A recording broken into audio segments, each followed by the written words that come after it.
أعوذ بالله من الشيطان الرجيم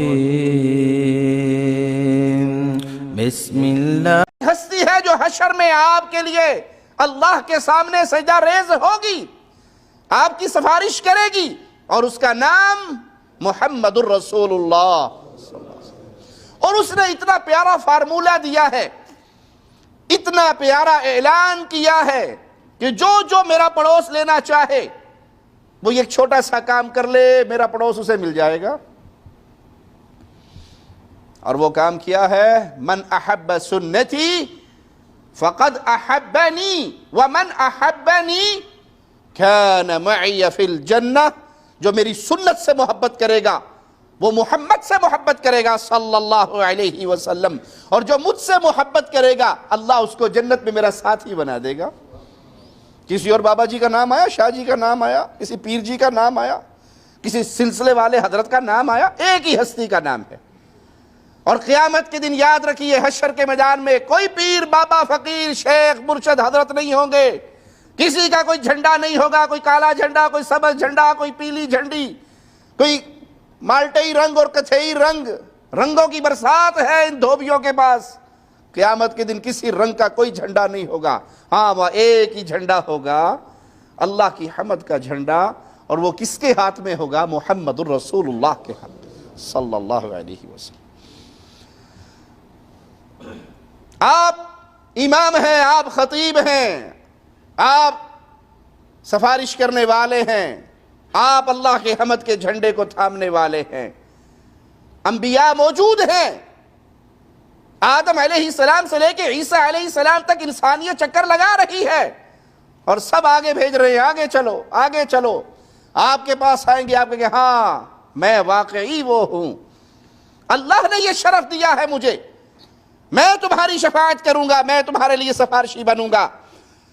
اللہ کی حمد کا جھنڈا پیارے نبی کے ہاتھ میں ہوگا۔ آدم ومن سواء تحت لوائی، آدم سے لے کے آخری نبی تک اور اس کی آخری ذریت تک سب کو چھاؤں ملے گی، اہل ایمان کو تو محمد کے جھنڈے کے نیچے ملے گی صلی اللہ علیہ وسلم۔ آپ نے فرمایا سب سے پہلے اللہ میری قبر کو کھولے گا، فخر کی بات نہیں، تحدیث نعمت کے طور پہ بیان کر رہا ہوں۔ اللہ کی حمد کا جھنڈا میرے ہاتھ میں ہوگا، انبیاء میرے جھنڈے کے نیچے ہوں گے۔ سب سے پہلے سفارش کریں گے تو پیارے نبی جناب محمد الرسول اللہ صلی اللہ علیہ وسلم۔ دنیا بھر کے اگلے پچھلے لوگ میدان محشر میں اکٹھے ہوں گے، اسی حال میں اکٹھے ہوں گے جس حال میں پیدا ہوئے۔ ایک بار اللہ کے نبی صلی اللہ علیہ وسلم نے ارشاد فرمایا، صحیح بخاری 3349 نمبر روایت ہے، آپ نے فرمایا تمہیں اکٹھا کر کے اللہ کے دربار میں لایا جائے گا اس حالت میں کہ تم بے لباس ہوں گے، برہنہ ہوں گے، بے ختنہ ہوں گے۔